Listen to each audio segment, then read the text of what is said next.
So we're going to put some energy on sustainability, and we all know how this works. I'm having a preaching to the choir moment, but you kind of put it out there and say, that topic needs to be addressed at our Bigger Game Expo. Who is the voice of that? And like literally, I forget how many hours later, but whammo comes into our email box. This next presenter, Andrea Beaman, showed up and said, I've heard about you, and I've heard you're doing this thing in Lake George, and I live right down the road, and I wrote this book, and I've got this philosophy that I want to share, and I think I might be the voice of something that you're missing at our expo about really self-care.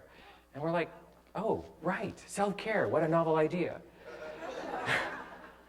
And that's the sustainability square. So we're going to shift gears and go into that territory, and it's a pleasure and a joy to introduce you to this morning.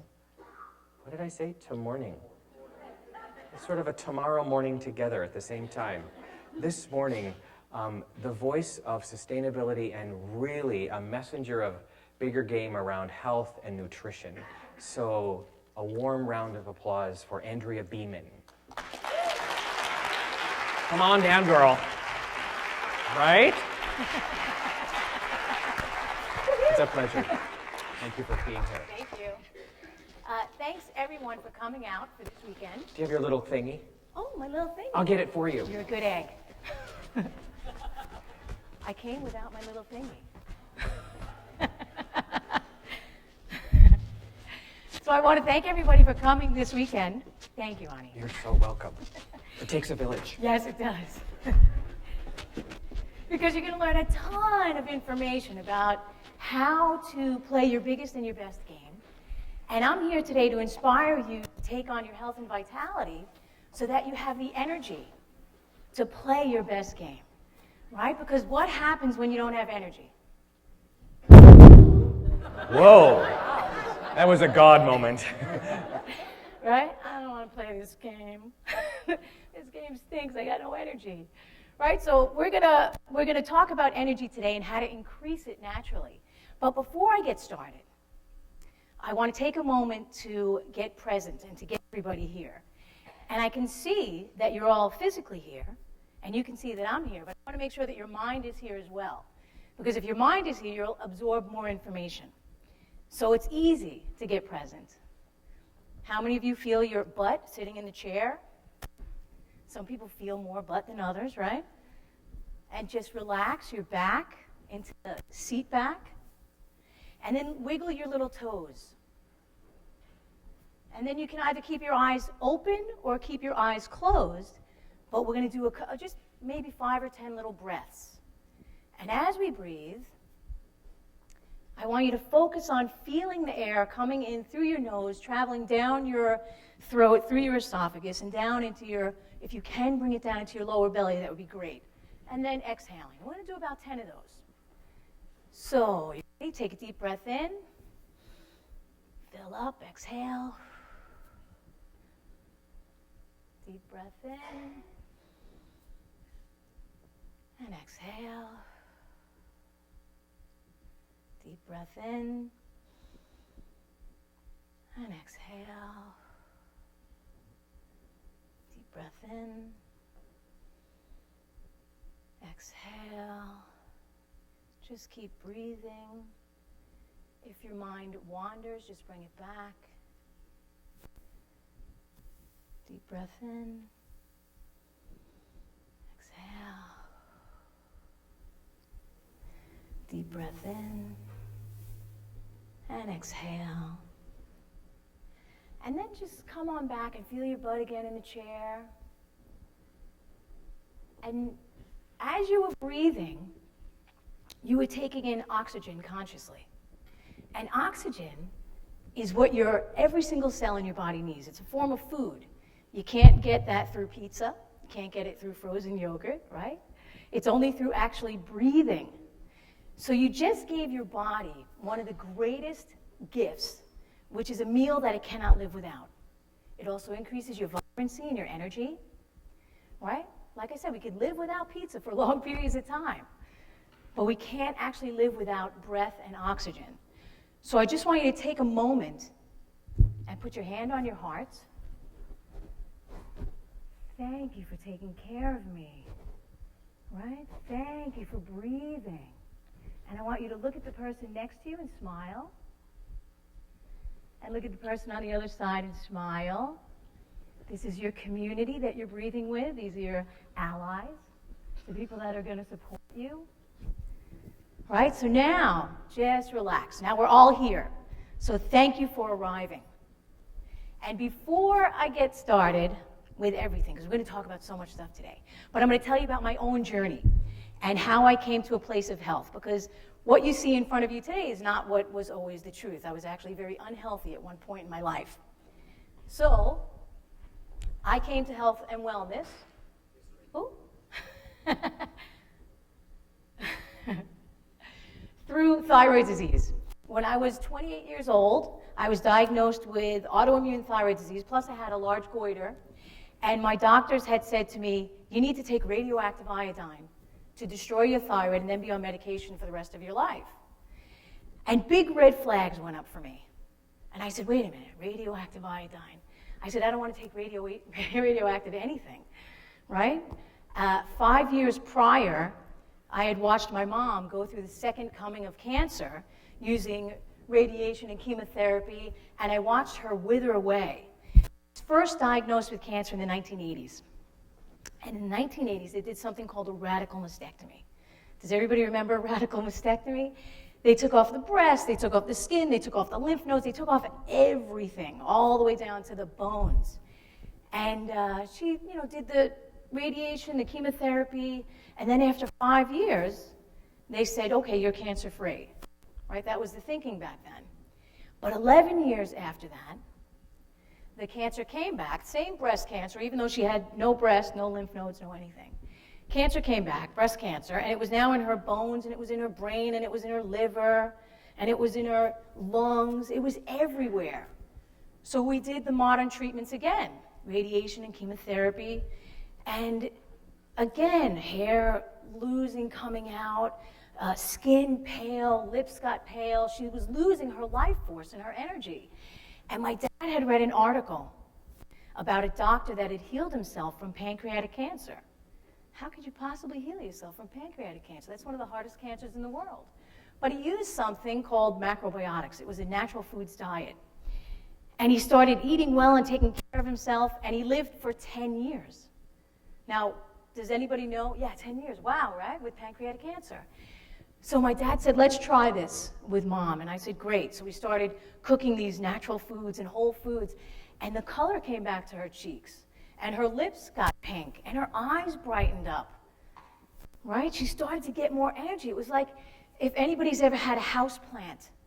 And and it's like limp and dying. And then you take water, which is the ingredient that it needs, the nutrient that it needs. And the next day you're like, wow, look at that life. It came back to life, the plant. So that's what happened with my mom. We watered her with some of the right nutrients, and some energy came back. It wasn't enough to fully bring her back, and we lost her. But it planted in me a seed that if I were to ever get sick with a disease, that I would try food first and healing myself naturally before taking a radiation or a poison or something like that. And that's what I did. So when the doctor said to me, you have to take this radioactive iodine, I said, no, I'm going to try and change my diet. And the doctor said, your diet has nothing to do with your thyroid. And I said, okay. I said, I get that. Because she was correct, because what she had learned in medical school was that your diet has nothing to do with your condition. Right? That's what they're taught in medical school. But thankfully, I didn't go to medical school. So I had a different perspective. And I said, okay, well, I'm going to try and change my diet, and I'll see what happens. And she says, okay, good luck with that. So I left the doctor's office with a focus on healing my body with food instead of chronically dieting, which had always been my focus since the time I was 14 years old. Since the time I was 14 years old, and I read my first Cosmopolitan or something like that, and splashed on the cover, it was like the newest diet to lose weight, and all that stuff. So I started dieting at a very young age. Oh, sorry. Yes, thanks. And it's funny because I was a skinny little kid, but as soon as I started dieting, what happened? Yes, I started started to get bloated and heavy and fat, right? Because I wasn't giving my body what it needed. So I tried every diet imaginable when I was growing up. I tried no fat, low fat, high protein, low protein, no carbs, high carbs. I even tried the cabbage soup diet. Does anybody remember that one? Yeah, that was a gas.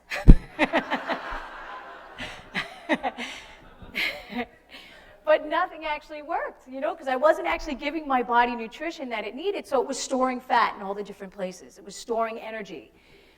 So when I left the doctor's office, I now had a new focus, which was eat whole foods, naturally raised foods, wholesome foods to heal your condition. Let's forget about dieting. And I did. I started eating well, and I started taking care of myself. I stopped all the junk food and the crap food and all the diet food that I was eating. And I started to eat more natural foods, and an interesting thing happened. I slowly started to feel stronger. My nails stopped splitting. My hair stopped falling out. I could sleep through the whole night, which was so rare for me. I used to get up and urinate like 5 times a night, right? When I didn't have insomnia. So my body started to physically change. My immune system got stronger. I used to, when I was growing up, I would get a cold if somebody sneezed 5 miles away from me, right? And then it would stay for long periods of time, right? A cold would normally come in for like 72 hours, but it would stay in my system for 3 weeks, and it would turn into a respiratory condition. So my immune system started getting stronger, and I started feeling better, and I was like, oh my gosh, look at this. I don't need 4 cups of coffee a day now to make it through the day. I have more energy. So I went back to the doctor 4 months later, and she took another blood test. And she said, well, she goes, your thyroid levels are definitely changing. She goes, but it's still not normal. You have to take this medication. And I said, yeah, okay. Again, I understand that you get that, but I'm going to continue doing what I'm doing, and then I'll take it from there. So for the next 2 years, I continued eating well and taking care of myself. And every 4 to 6 months, I went for another blood test with a new doctor each time. And each time, the new doctor told me that I had a new and exciting disease.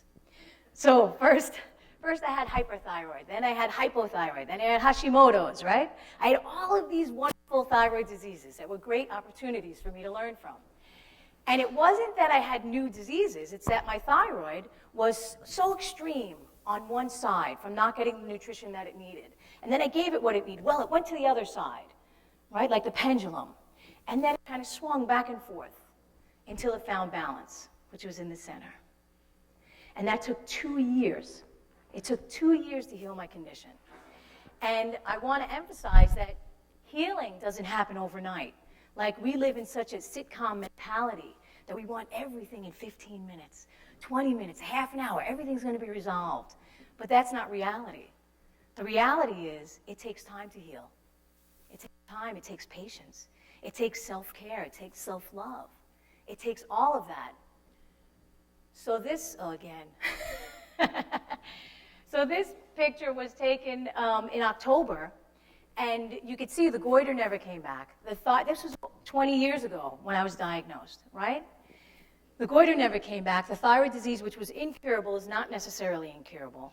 That was just an idea. That was somebody else's idea and perspective of what the human body is capable of. It wasn't mine.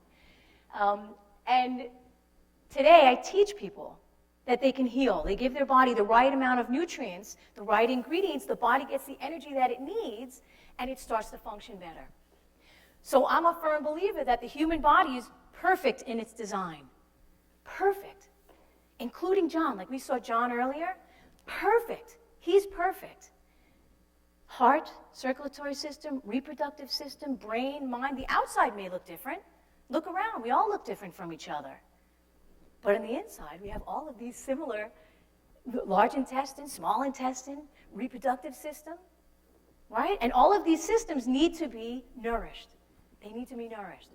So today, I'm not going to give you any trendy new diet information, right? I'm not going to teach you how to live forever. That's not what this is about. It's about increasing your energy and vitality so that you can have the best experience while you're here, the most energetic experience, so that you can take your energy and apply it to the things that you want to do. And it's interesting because we're not taught to put ourselves first and to take care of ourselves, right? The emphasis is always, hey, make the money and do this and make that, and here's your, you gotta have the new car and all that stuff. But it's not, well, let me nourish myself while I'm here in the body. So today I'm going to teach you how to nourish yourself while you're here in the body, because you're not going to be here in the body forever, right? Although some of us think, oh yeah, of course I'm going to be here forever, especially kids, teenagers. I'm going to be here forever. So the first thing that I want to talk about is real food, right? Real food. So in a standard American diet, real food is actually a rare occurrence. Right? We eat food that comes out of brightly colored packages instead of food that is brightly colored. Right? And this is how we market to kids. You go down the kids' cereal box aisle, and you'll see bright reds and greens and yellows, because that's what we naturally gravitate to. So they're training them at a young age to go for the brightly colored boxes. But we can retrain them and retrain ourselves to go for brightly colored foods. And food in every category. No category is not here. You know, like all categories are here. It's just the quality of the food. So it's very important about the quality of your food, because you literally are food. So I'll give you an example. You are a compilation of everything that you have eaten in your entire life, because everything that you eat goes through an intricate absorption and assimilation process, right?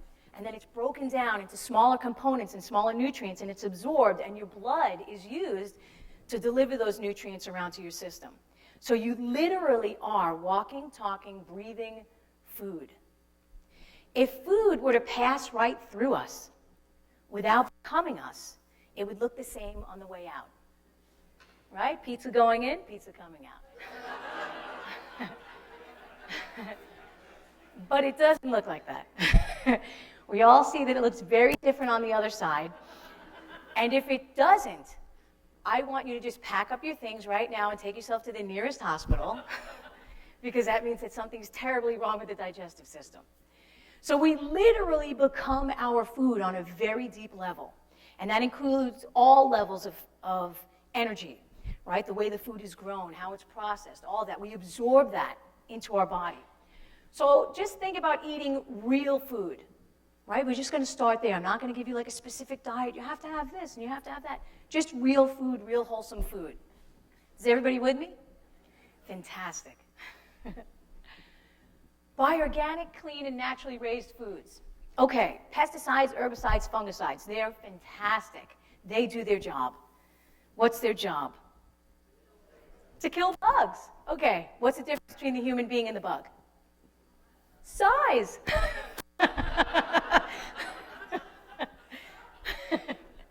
Right? So those same chemicals that are designed to kill the bugs kill us too, only it takes a longer period of time.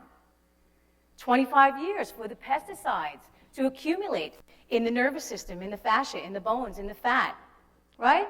But it does the same thing to us. It just takes a longer time. Like, we separate ourselves from nature and we think, well, if I kill the bug, what does that have to do with me? Now, that doesn't mean that I don't swat a mosquito, right? I certainly do. But when you go into the store and you're thinking, well, should I buy the organic apple or should I buy this apple that's been, it's perfect, it looks beautiful, it's the most perfect apple I've ever seen, it's chemically treated, the whole thing. I want you to remember this picture. This person is spraying pesticides. What is he wearing? Full body, completely covered from head to toe in protective gear. Because what he's spraying onto the produce and onto the vegetables is toxic. So when you're about to pick the apples, right, just close your eyes and go, oh yeah, toxins. That's going to become me on a cellular level. And all the time, students will say to me, or clients will say to me, oh, Andrea, can't I just wash the pesticides off with like some apple cider vinegar or something like that? And I say, no. because this is sprayed onto not only the plants, but onto the soil. And what does the plant use to grow? The soil, the water, as well as the sunshine. So the pesticide residue is just as high on the inside as it is on the outside. So you could peel it, you could wash it in turpentine, you could do anything. Nothing is taking the pesticides out from the inside, right? So keep that in mind. Pesticides, herbicides, and fungicides, toxic, right? And always remember, I am what I eat. You know, it's the old wives' tale, right? Your grandmother would say, remember, you are what you eat. And we'd be like, she doesn't know what she's talking about. As we're stuffing Twinkies and Snickers bars. But it's true, we literally are what we eat. So, here's another great thing that you can do. Eat locally and seasonally. This doesn't exist in our world today because everything is available at any time of the day, of the night, of the year, all year round because we live in that type of society. So we think, well, it's great, everything's available all year round, all the time, right? That's technology. Yeah, she's shaking her head. It's actually not a good thing. It's not a good thing. So, for example, on the left, there's a cucumber, watermelon, and feta salad, right? Cucumber and watermelon are from the cucurbitaceae family. Say that 10 times first, right? And they're cooling energetically. Fantastic for what time of year? Summer. Okay. Can you get cucumbers and watermelon in the middle of winter? Yes. When there's 4 feet of snow outside? Yes. Okay, so here I am. I'm a part of nature. Even though I've disconnected and I'm living in a house with heat and all that stuff, I'm a part of nature still. Nature, or the universe, is providing this in the summertime, perfect time to eat it. When I eat the cucumber and the watermelons in the summertime, it actually cools my body. That means I need less air conditioning. I have more energy. Now, I eat the cucumber and the watermelon in the wintertime. It cools my body. I go outside, and it's 4 degrees. What happens? I get a cold. I'll get a cold. I'll get a flu. My body has to work physically harder. My immune system may struggle. Right? Now, it doesn't mean don't ever eat cucumber and watermelon in the wintertime. It doesn't mean that. It means get your internal environment in harmony with your external environment. That will increase your energy. This is what the universe, nature, is providing for us naturally. So then people always say, well, what do I eat in the wintertime? Roots, tubers, more stalks. What did our ancestors do? They would take bones from animals, right? They would eat the animal, the whole animal. We just use the choice cuts, right? That's what we do. Prime rib. They would take the bones of the animal, they'd put it into a pot, and they would cook it for hours and hours and hours and hours and hours, and they would get something called bone stock. Bone stock is one of the most nutritious foods that you could have in the middle of the wintertime. The most nutritious. It's loaded with easily absorbable minerals, amino acids, collagen. It's great for the digestive system. So in the wintertime, let's say it's flu season, and it's December. What do you think would be better for me, cucumber, watermelon salad, or homemade chicken soup with bone stock? Chicken soup. What did your grandma make you when you were sick? Grandma wisdom. I'm going to write the book, Grandma's Wisdom. Chicken soup in the wintertime, right? Perfect. Perfect. Very nourishing on a deep level. Very warming, very supportive. Cucumber, watermelon salad. Perfect in the summertime, in the springtime, right? Even in the end of fall. So eating locally and seasonally, like I said, get your internal environment in harmony with the external environment, creates balance. And when you're balanced, what happens with your energy? He was talking about sustainability. What happens with sustainability? Right? Not only is it sustainable for you as a human being, it's sustainable for the planet. Because if I'm living in New York and they have to ship me a banana from Costa Rica, how much fossil fuel is being used to get that banana up to New York City? A lot. If I'm living in New York and the apple orchard, right? How much fuel is going to be used to get the apple to me living in New York? Not so much. So it's sustainable for me as a human being, and it's sustainable for the planet that I'm living on. Does everybody get that? I know, right? It just makes perfect sense. Okay, so local and seasonal. Again. How is your food raised? So these are what's called layer hens. And layer hens they're cute little creatures. And this is from a Flying Pigs farm, which is here, upstate New York. And when I went up to meet the hens, you could see they're out in the grass or out in the pasture. They have beautiful red crests. They all looked healthy, all of them. And not only that, they're getting sunshine, they're getting exercise, and there was a rooster on the other side of the fence. So I know that those hens are getting some action, which is also very important, right? So these hens are very healthy, vibrant, energized. And then we have these hens. These are also layer hens. And these are raised in a factory farm. And this is how the majority of our food is processed.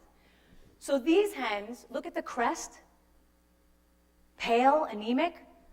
Let me show you this crest one more time, just so you can see. Right, so look at this crest again. These hens are bred in captivity. They live their entire lives in captivity. They never see the sunlight. They never see daylight. They don't get exercise. They live in highly stressed out conditions. Right? So this is not a healthy hen. I don't want to eat eggs that come out of here.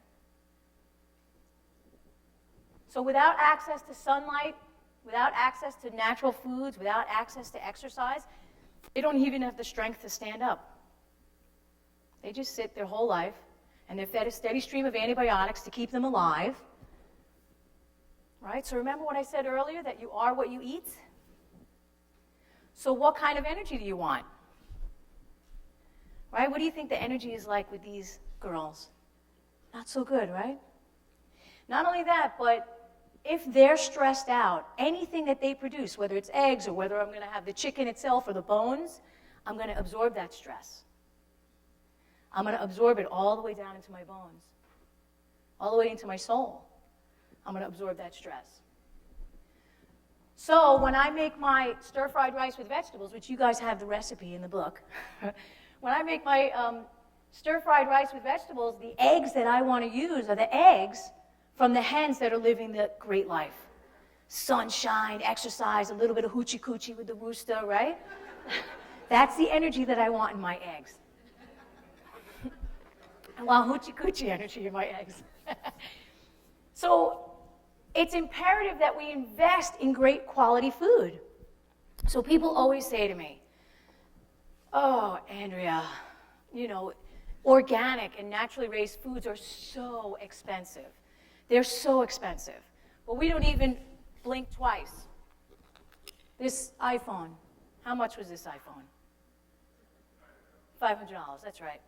My shoes, $200, right? They're cute, right?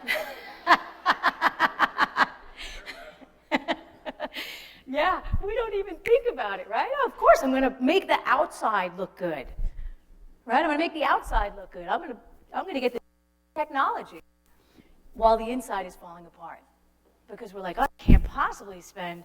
You want me to spend $6 for a dozen eggs? They say, what do you think? I'm made out of money? And I say, no, you're made out of food.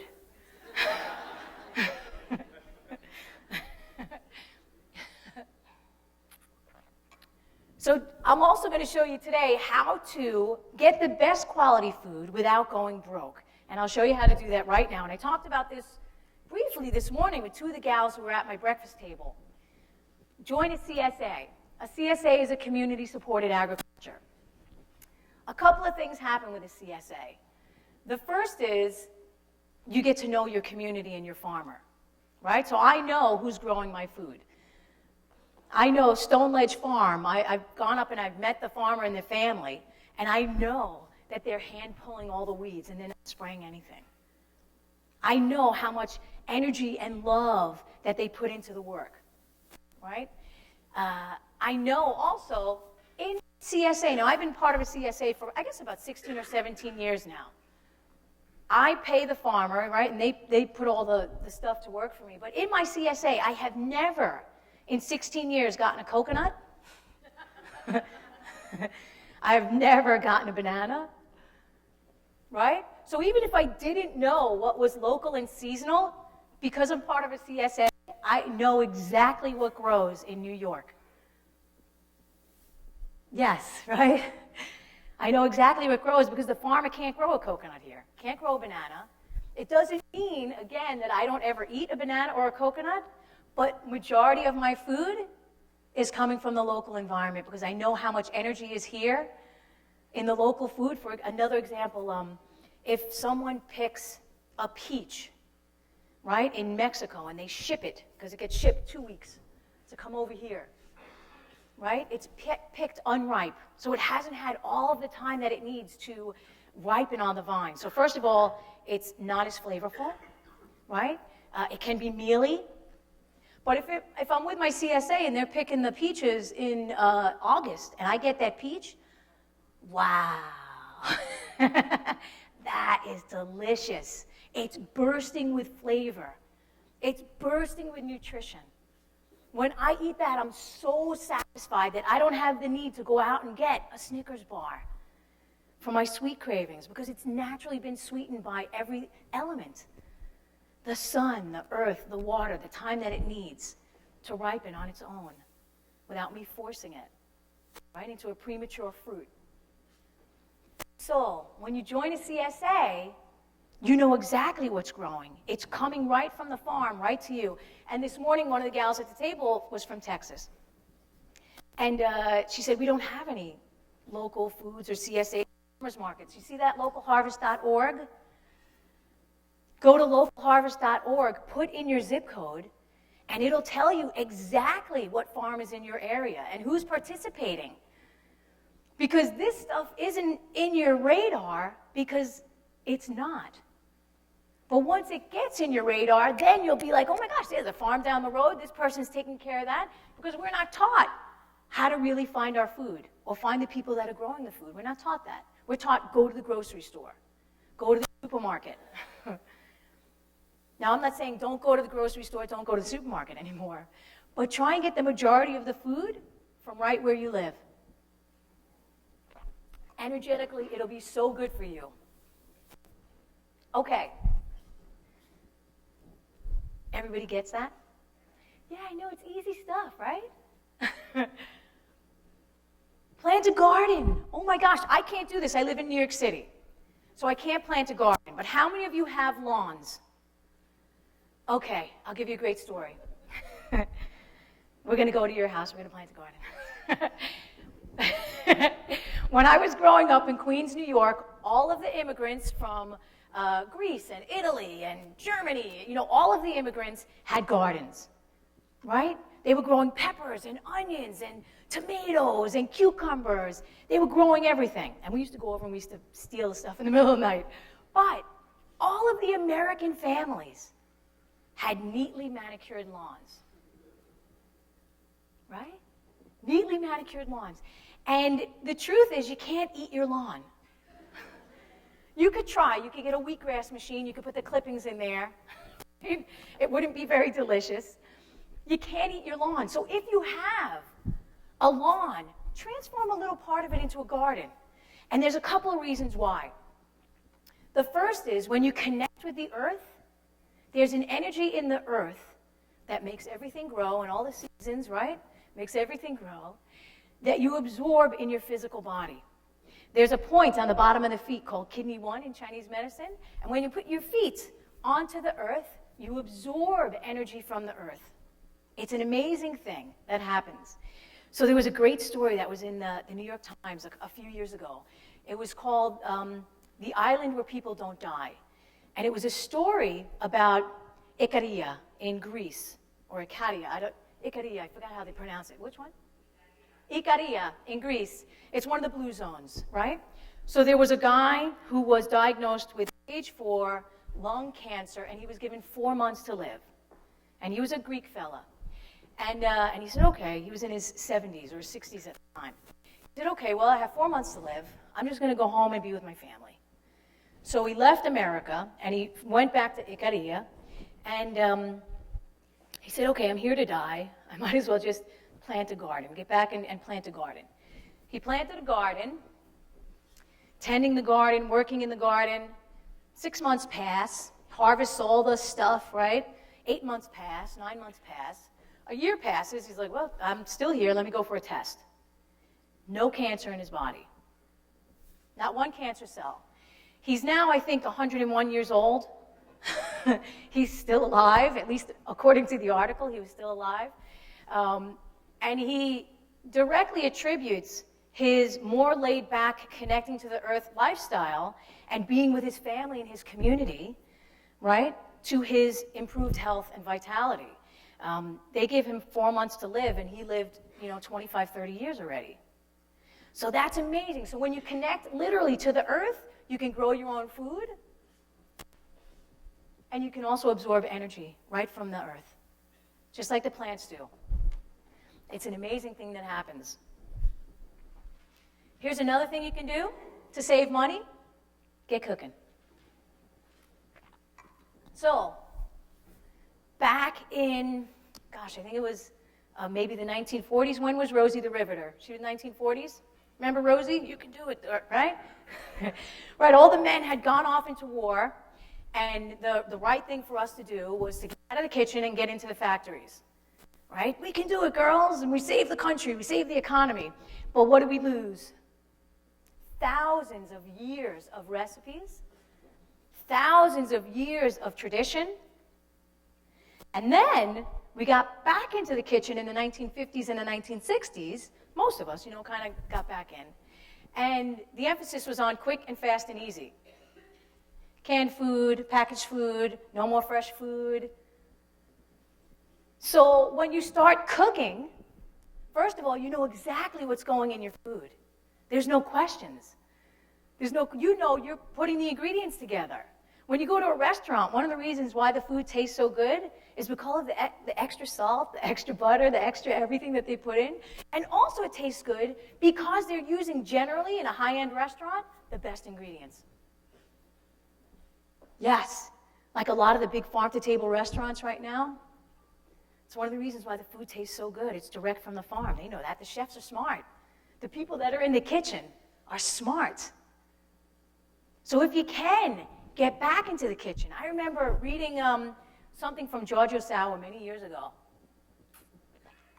And he was a macrobiotic pioneer, and he said that the most important job in the household is the one who's cooking, the person who's cooking.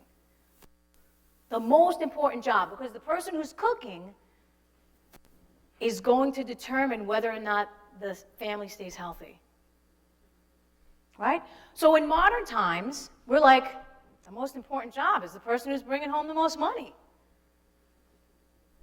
Right? And I'm not saying it's bad to make money. It's not. It's not at all. It's wonderful. You can't buy ingredients if you don't have money. Right? You can't purchase those ingredients, those great ingredients. But if you can, make some time to get into the kitchen. Make some time to get the old recipes, the traditional recipes for thousands of years, even if it's just a chicken soup made with the bones, from the bone stock, just a chicken soup. Okay.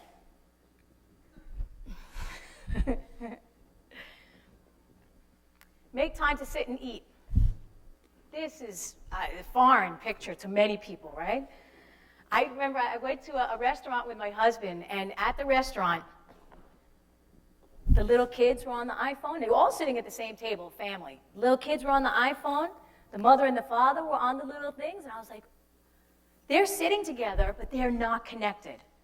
They're connected, but they're not connected to each other, right? So, allies, community, right? So you guys are here, you guys are a community, you have to connect with each other. One of the greatest ways to connect, around a meal. Around a meal, you sit, you absorb the ingredients, you're on the same wave, right? So, for example, there's a process of digestion. Everything's digesting differently. So if let's say busy family. So the son sits down, he's had pizza and soda.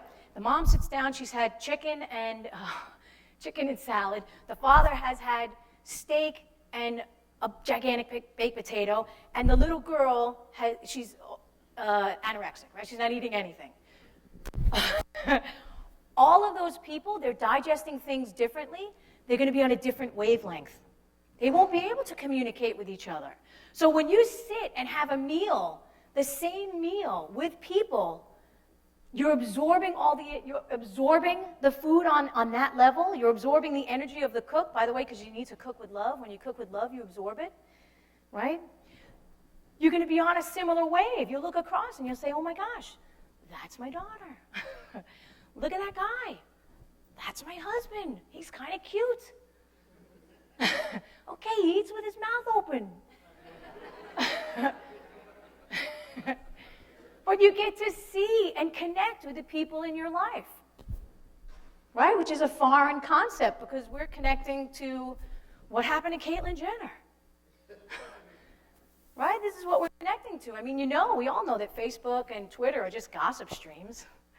Right? They just gossip all day long. That's why they're so popular. Oh, look what happened to so-and-so and this one and that one. So if you can't connect with your community, connect with the people that you're with, it's an amazing thing that'll happen. It'll increase your energy. There'll be less fighting in the house. Less drama. Oh, hi, cutie. Okay. Oh, another thing that happens when you make time to sit and eat. Now, another foreign concept, and I know I can't talk about religion. It's so un-PC, right? But people used to actually say a prayer, right? They would sit, and they would say, oh, thank you for this meal. Thank you to my wife. Thank you to my husband who brought home the food, right? Thank you for my children. Look at them, perfect little human beings. Thank you for this moment. And what happened when you said a prayer was you relax your nervous system. You relax your body. And what happens when you relax and you get grateful? Yes, you get a cookie. She said you digest better. Because if your body's in a state of stress, you don't digest food. Your body goes into fight or flight, not rest or digest. It's only when you're in rest or digest, when this is really relaxed and chilled out, that you can absorb your food. Just ask anyone that has IBS, Crohn's, or colitis. If they're in a constant state of panic or stress, they're not digesting anything. It's going in, it's coming out. Right? It's not being absorbed fully. So you just take a moment, and it could be as easy as, remember that little breathing exercise that we did?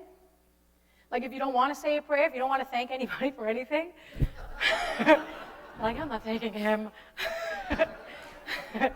then you just sit and you breathe. And you take some breaths, and that relaxes the nervous system and the endocrine system and the mind. It would be great if you could even hold hands, right? Really connect like that. So this is all ways to increase the energy of your body, right? This is another way, soul food, right? So we saw John earlier. He's doing stuff that he loves. So if you do something that you love, there's an increase in energy. So what do I love to do? I love to teach. I love to cook. Yeah. I love that stuff. I love teaching ancient wisdom to modern people because we forgot it. We need to be reminded.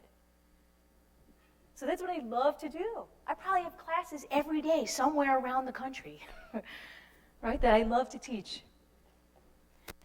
So when you're doing something that you love, there's a vibration, right? Energy that's coming, and it's coming into your soul and into your heart. Can't get it from food, can't get it from coffee, can't get it from a mocha frappuccino, whatever the heck those things are, right? You're doing work that you love. You're doing stuff that you're passionate about. It feeds your soul. It feeds your soul. So most of the time we're just like, I got to go out and make the money. Great, continue to make the money, but do something to feed your soul, otherwise you'll be exhausted. I'll give an example. You go to work at a job that you don't like or you don't enjoy, your energy is going to be in the tank. I can't have to go back to that place. Ugh, another day here? I can't, 25 years till retiring? Right? How long is your life? Your life is going to go by like this, very, very quickly. very quickly. And you don't want to get to the end of it, sitting on the porch in the rocking chair going, man, I should have done this, I could have done that. This is what I was really passionate about. That's what I really wanted to do, but I didn't. You want to get to the end and go, I did it. This was a very cool journey. I fed myself, I took care of myself on many levels. Right? I fed my physical body, I fed my emotional body, I fed my energetic body and my spiritual body. We're multidimensional. So when you feed yourself on all of those levels, energy naturally increases, it naturally rises. For those of you that don't know, I'm actually 97 years old.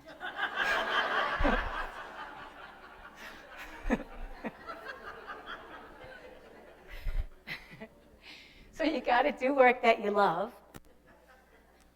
And I'm about to finish up and get to questions, but before I do, I just want to show you a quick exercise that you can do to help you absorb more food. So we're just going to stand up.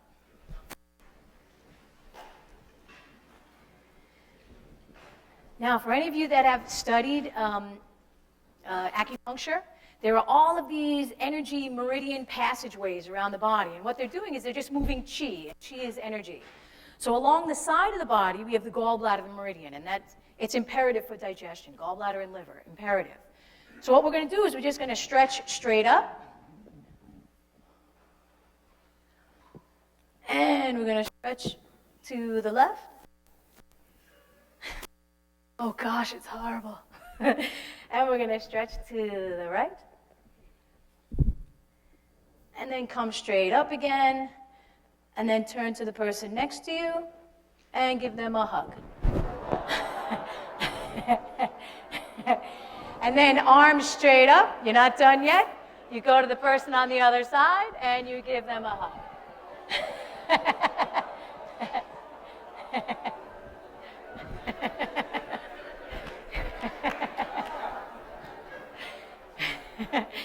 Okay, all right, sim it down now.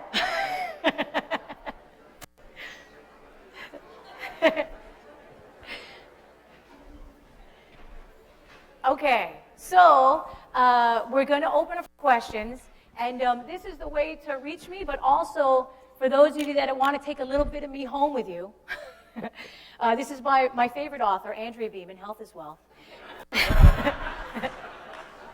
And it teaches you how to find the best foods, what to cook, how to cook it, and all that great stuff.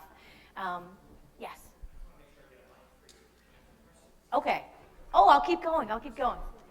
Just a round of a moment of applause here. Right? Truly. Thank you so much. Perfect timing. And blending you with you a little bit in bigger games. Sometimes the game gets us so excited, right, that we forget, oh, right, this needs attention. Because we get so compelled by something. So you are the reminder, and I sat over there going, oh yeah, that, right, that, and that, and that. I mean, how many of you had a moment of, oh, I need to raise the game on my self-care, right? Can you feel that? You know, I'm a little nervous about lunch today, but we'll work it out. The bar's been raised to Silver Bay. It was made with love. Everything was made with love. Yes, that's very true. You're going to be absorbing that. So Q&A time. Let me get a mic over here. And Brendan, you got a mic there, buddy?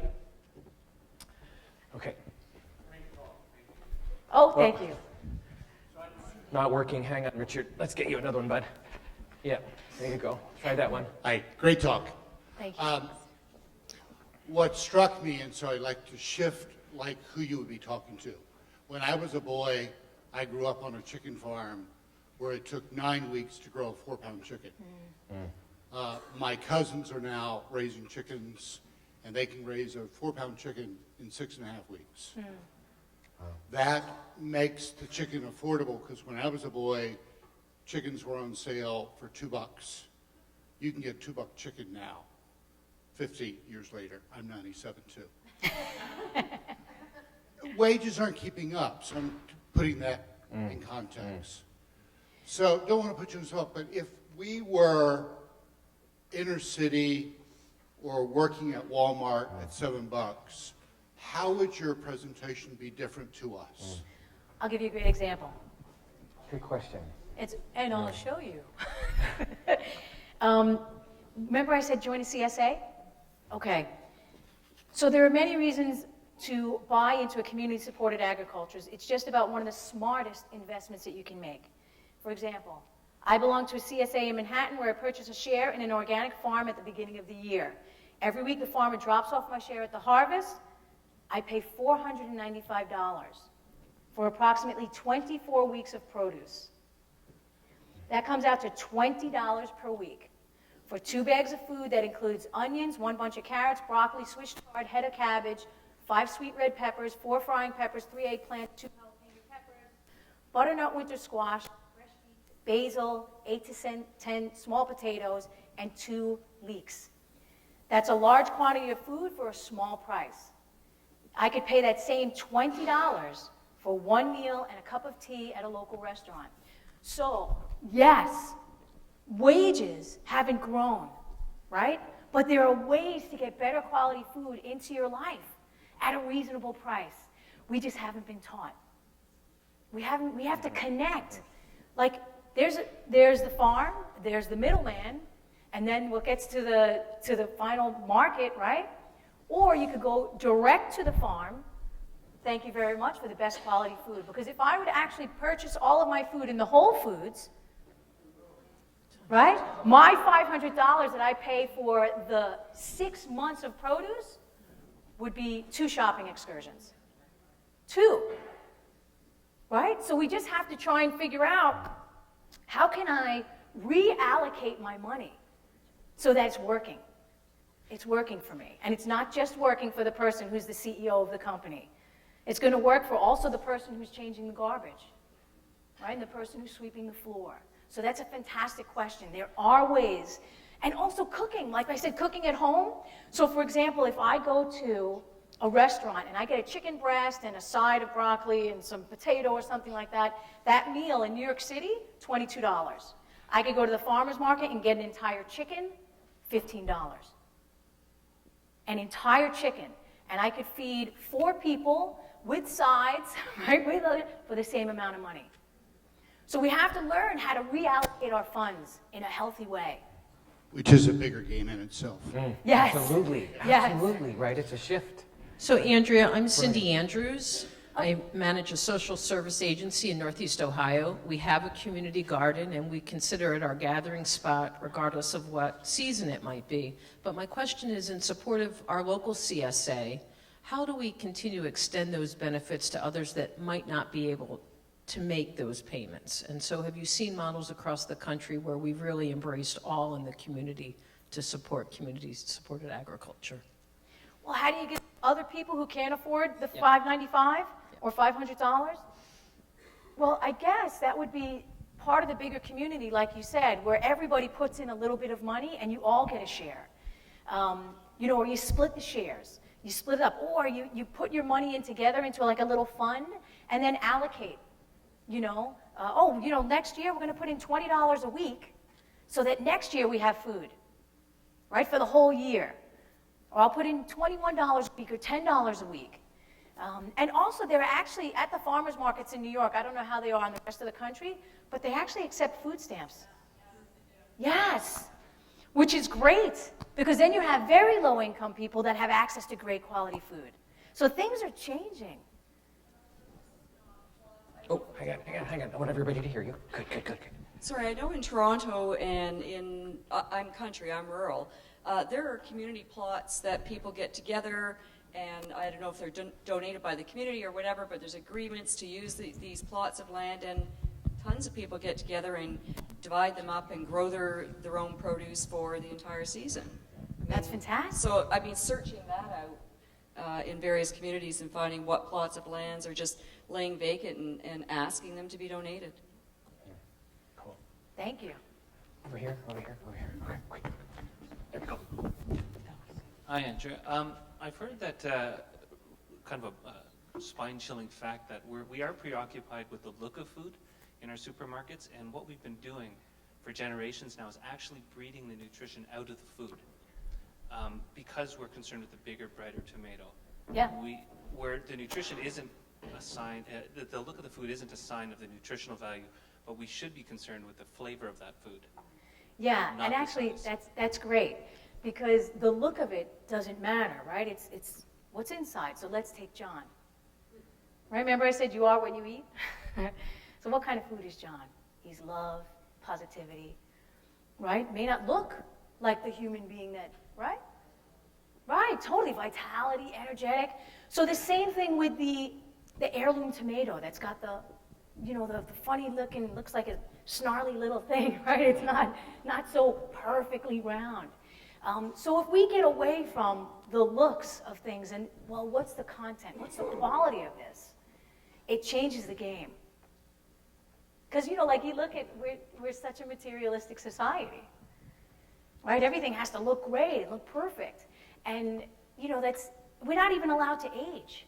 We're not even allowed to age. I remember when I was in my late 30s, I got gray hair. And my brother-in-law looked at me and he goes, "Oh, you got to get rid of that gray hair." And I said, no, that's part of my aging process. I'm here in the body, I'm living in the body, I'm using up energy, I'm using up minerals. My hair's not going to stay brown or blonde for my entire lifetime. He said, "You're never going to get a man with gray hair like that." And I said, "Well, I'm not going to get a man like you, that's for sure."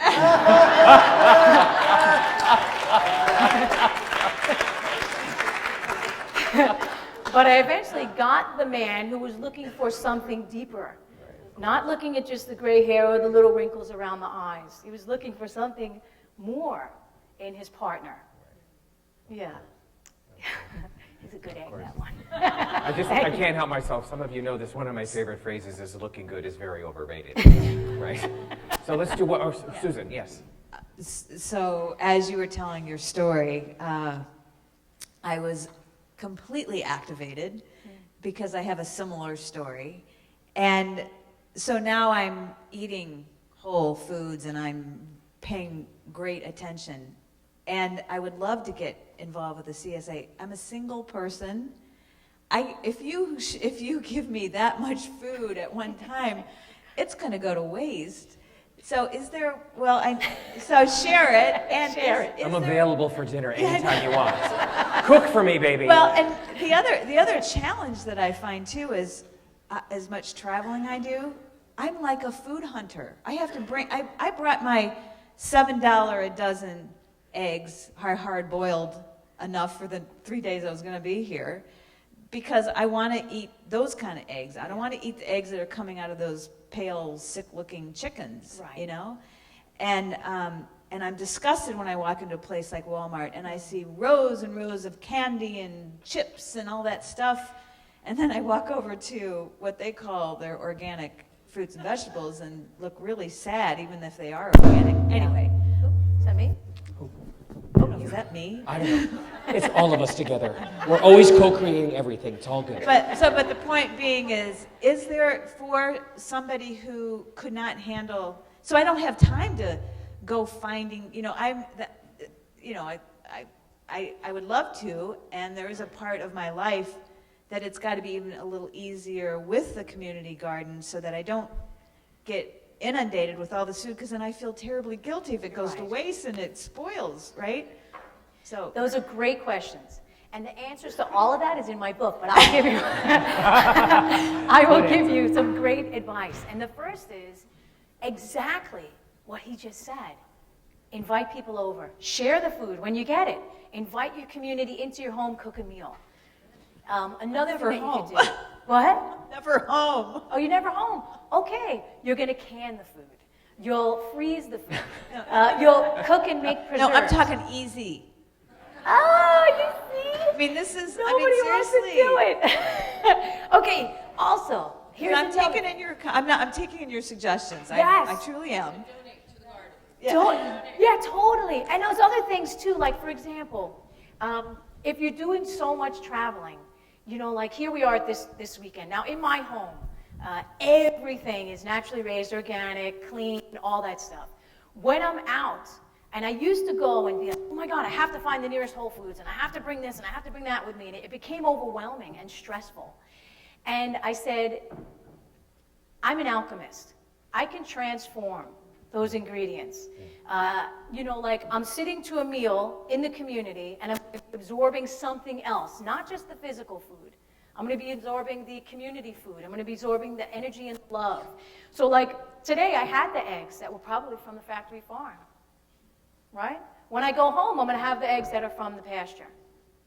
Because I know that my body now, because I've been taking so good care of it, it can handle 3 meals, 4 meals, 5 meals, 6 meals. When I go home, that's not happening, right? It's the better quality. So the stress of having to find the best quality ingredients while you're out will stop you from absorbing. It'll drain your energy. So instead, release and relax as much as possible, and know that you're doing the best that you can. You're doing the best that you can with what's available. Send yourself love all the time. Honor yourself for your journey, right? And I know you said you travel a lot. Okay, so purchase the CSA. I'll give you an example. I do a lot of traveling. Like, I'm leaving here at 12:30. I'm going to Massachusetts to another conference. When I'm not in town for my Tuesday pickup of my CSA, I knock on my neighbor's door. I say, I can't pick up my vegetables this week. You can have my share. What does it cost me? $21 a week? I say, please take the share and enjoy it. And every single time, my neighbors are like, oh my God, that was the best food. Thank you so much. They keep thanking me for like a year. So if you have a neighbor, if you have someone in your vicinity that could pick up your CSA vegetables or your community vegetables, share it with them. Part of increasing your energy and vitality is connecting. Right? Not just on Twitter and Facebook, although I'd love for you guys to connect with me here. Right? But connect with each other in a deeper, more meaningful way. Sound good? Final question. One more. Final one. Thank you for your insights. And just wanted to get your spectrum on, the chickens in caged versus even condiments like ketchup, mustard, those manufactured. Little closer. Oh, sorry. Thank you. Mustard, ketchup, stuff like that. Is it the same relativity in digestion, and your opinion on that? Well, yeah, stuff that's made in the home, there's an energy there that's going into the food. It's actually one of the reasons why Grandma's chicken soup would heal. Because as she's cooking the food and preparing the food, she's infusing into it, I want to heal my family. I want them to feel good. I love them. That's what she's infusing into the food, right? So we think of thoughts as, maybe not so much energy, but everything is energy. Albert Einstein said it. People for, hundreds of years, everything is energy. It just changes form. So if you have the condiments, the ketchups and the mustards and all that stuff, what's making that? It's a machine, right? So the one thing that it's missing is maybe love. Maybe that. It could be the best quality ingredients, and certainly I have condiments in my house. I'm not sitting home making ketchup and mustard. I got things to do, right? But that if you can, as often as possible. Like, I know when I go to the farmer's market and there are condiments there, I always purchase, because I know that little man or that little lady or whoever's bringing that to the market is making it in their kitchen. It's a totally different type of energy, on a different level. It's on an astral level, an emotional level, a spiritual level, where they love what they do. They're not bringing blueberry jam to the market if they don't love making it, right? So it's a different kind of energy, and you can certainly have that stuff. Just remember, okay, well, yeah, this is machine energy, chunk, chunk, chunk, chunk, chunk, get it done, chunk, chunk, right? And then there's, I'm cooking, I'm stirring, I'm putting the ingredients together, I'm going to bring this to the market, I'm going to put it in a cute little package. Different kind of energy. Can I ask one more question? Yes. You can ask 20 more questions. I always struggle, I'm here. I always struggle with organic versus local, because I buy all organic, but when I see local stuff, I really want to support the community, but I always struggle, well, it's got pesticides and God knows what else on it. What do you think? Well, yeah, like at the farmer's market where I am in New York, a lot of the small farmers can't say that they're organic. Yeah, the USDA took the organic label, I guess it was about 20 years ago, because, it's a money-making process. So they took the organic label, and in order for them to say that they are organic or naturally raising them, they need to pay a fee, which they can't afford. They can't afford a $20,000 stamp, right? It's about $17,000 or $18,000. They can't afford that. So ask. How are you raising this? Are you spraying? And sometimes they do very light spraying, like if grubs have taken over the whole crop and they don't have enough ducks or chickens to take the bugs off. They'll do one spraying. It's like pesticide management is what it's called. It's not that the plant is getting infused over and over and over and over and over again, which is a great example, actually.